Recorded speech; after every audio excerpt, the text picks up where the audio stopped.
नमस्कार। दिन भर की बड़ी खबरों में आपका स्वागत है। मैं हूं दामिनी। इस बुलेटिन में आज बात होगी कांग्रेस के मोदी सरकार के दावों पर उठाए गए सवालों की, पीएम के मन की बात की, जानेंगे राहुल ने मन की बात पर क्या कसा तंज और डॉक्टर सोशल मीडिया पर क्यों अपनी डीपी कर रहे हैं काली।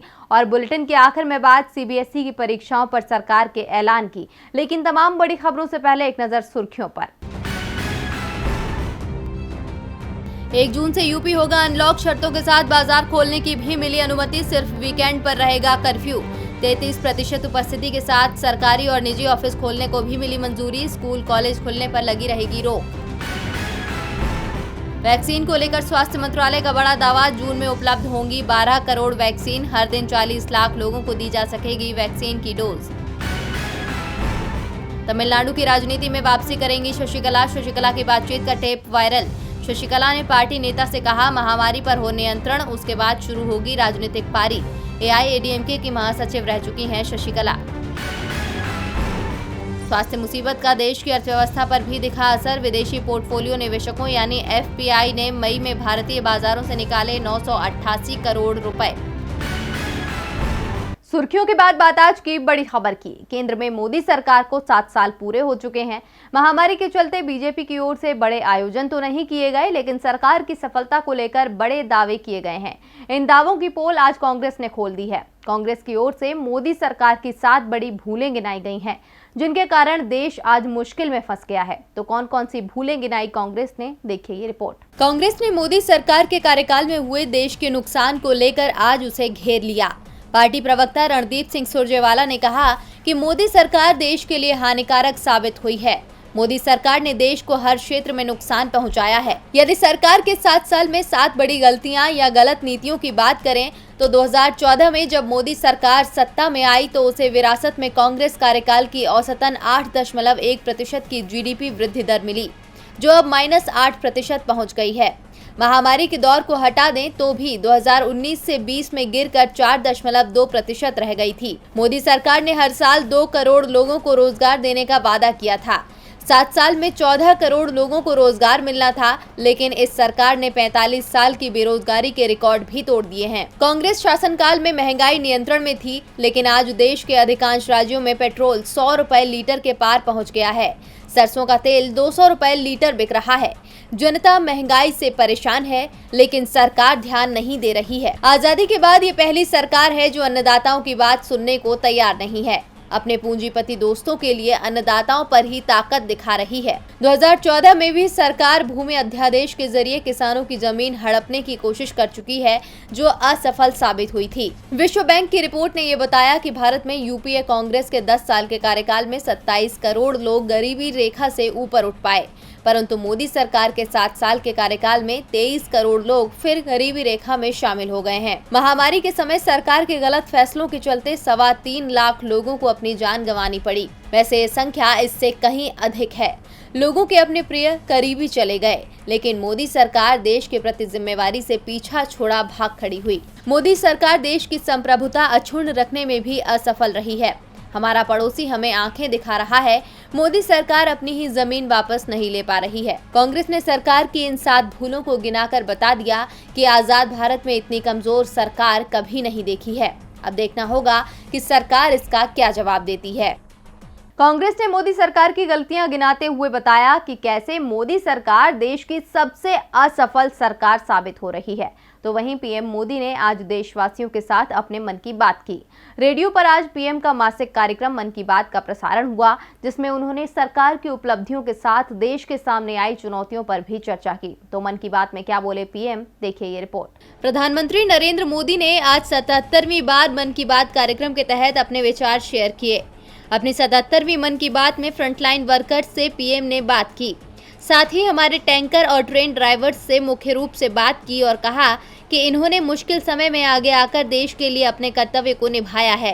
पूरे देश को उन पर गर्व है। प्रधानमंत्री ने कहा कि देश पूरी ताकत के साथ महामारी से लड़ रहा है।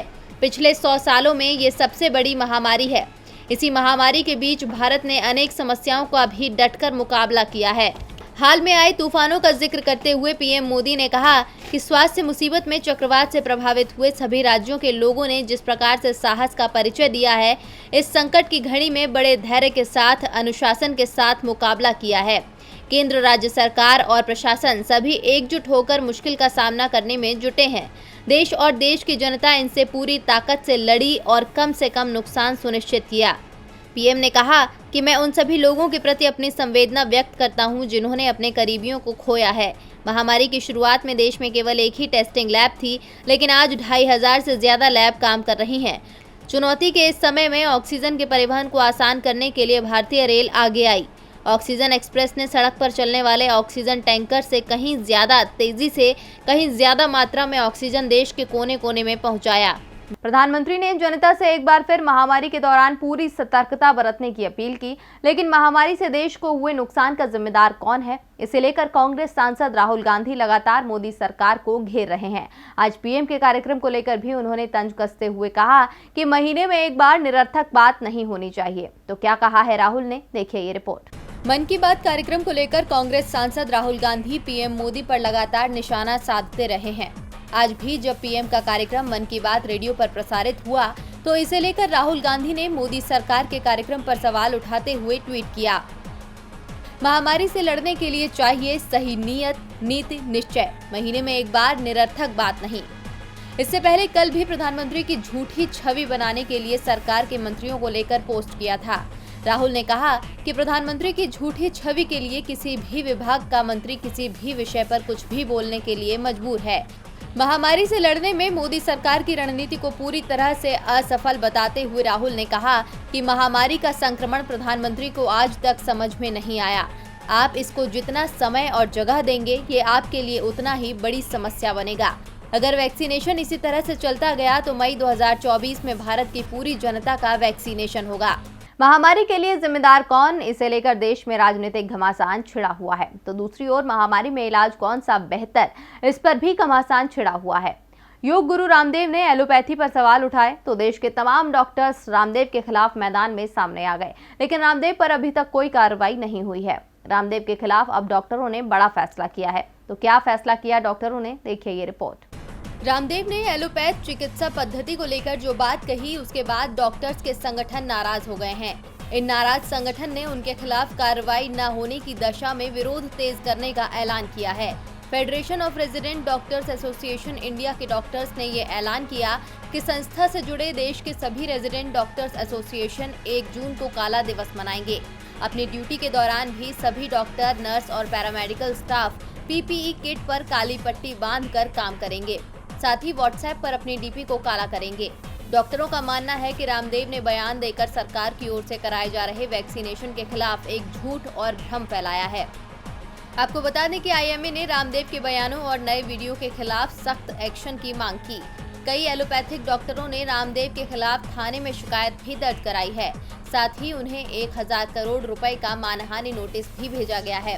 उधर रामदेव का एक वीडियो खूब वायरल हो रहा है, जिसमें वो कह रहे हैं कि किसी का बाप उन्हें अरेस्ट नहीं कर सकता, जिसके बाद डॉक्टरों का गुस्सा और भड़क गया है। डॉक्टर सोशल मीडिया पर अपनी डीपी काली कर देंगे। डॉक्टरों का ये विरोध बहुत कुछ कहता है। सरकार को भी डॉक्टरों का संकेत समझना चाहिए। संकेत तो किसानों की ओर से भी सरकार को मिल रहे हैं। संकेत ही क्या, किसान तो खोलकर कह रहे हैं कि सरकार हमसे बात करे, हमारी मांगों को स्वीकार करे, लेकिन सरकार न तो बात कर रही है और मांगों को मानने से तो साफ साफ मना कर रही है।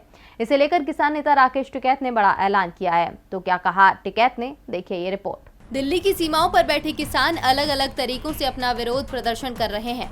किसानों की मांगें आज भी वही हैं जिन्हें लेकर वो 6 महीने पहले आए थे। शुरुआती महीनों में सरकार ने इनके आंदोलन को देखकर इनकी मांगों पर अपनी ओर से प्रस्ताव रखा, लेकिन किसानों की मांग थी कि कानून में संशोधन नहीं बल्कि ये पूरा कानून ही वापस लिया जाना चाहिए, जिसके लिए सरकार अब तक तैयार नहीं हुई है।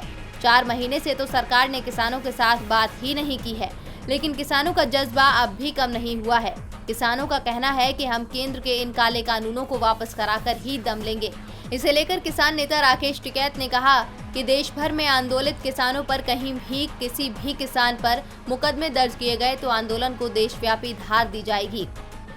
राकेश टिकैत ने अपने ट्वीट में आगे की रणनीति साफ कर दी है। इस ट्वीट के बाद माना जा रहा है कि किसानों का ये आंदोलन एक बार फिर बड़ा और मजबूत होने वाला है।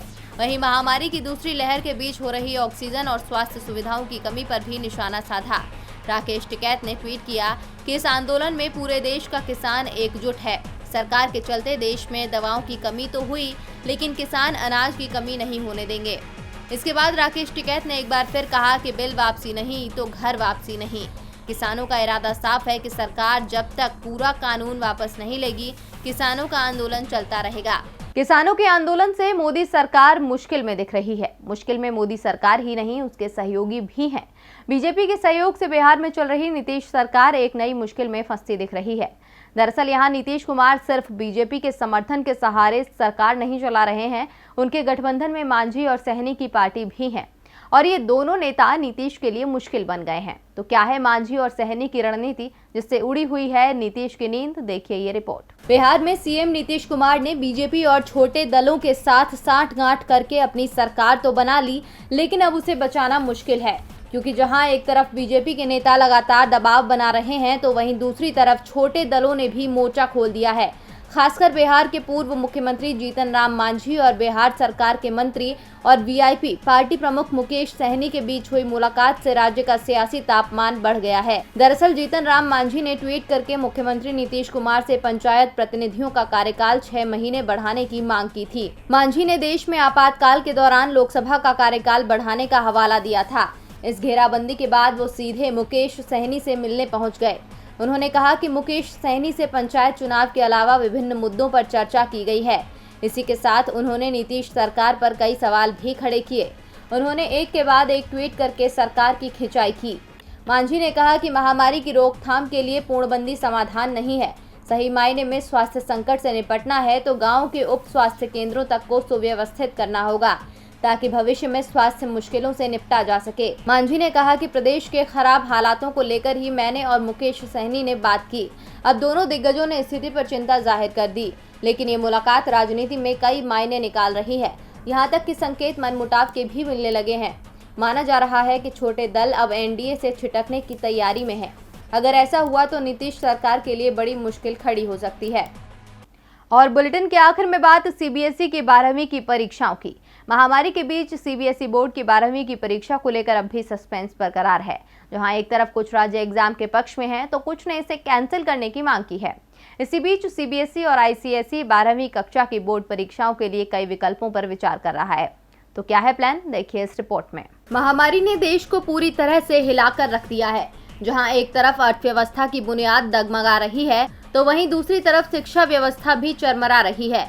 सुनहरे भविष्य का सपना बुनते बच्चों को अब अपना कल स्याह होते दिख रहा है, खासकर सीबीएसई बोर्ड के 12वीं क्लास के बच्चों को, क्योंकि अब तक ये तय नहीं हो पाया कि एग्जाम होंगे या नहीं होंगे। इसी सस्पेंस के बीच मामला सर्वोच्च अदालत तक जा पहुंचा है, लेकिन कोर्ट के आदेश से पहले ही सीबीएसई और आईसीएसई 12वीं कक्षा की बोर्ड परीक्षाओं के लिए कई विकल्पों पर विचार कर रहा है। इनमें परीक्षाएं रद्द करना और विकल्प अपनाना या संक्षिप्त प्रारूप में परीक्षा कराना शामिल है। इनमें परीक्षाएं रद्द करना और विकल्प अपनाना या संक्षिप्त प्रारूप में परीक्षा कराना शामिल है। एक सूत्र ने बताया कि अधिकतर राज्यों में अगस्त में प्रमुख विषयों के लिए छोटी अवधि की परीक्षाओं के बारे में सीबीएसई के प्रस्तावित विकल्प का समर्थन किया है।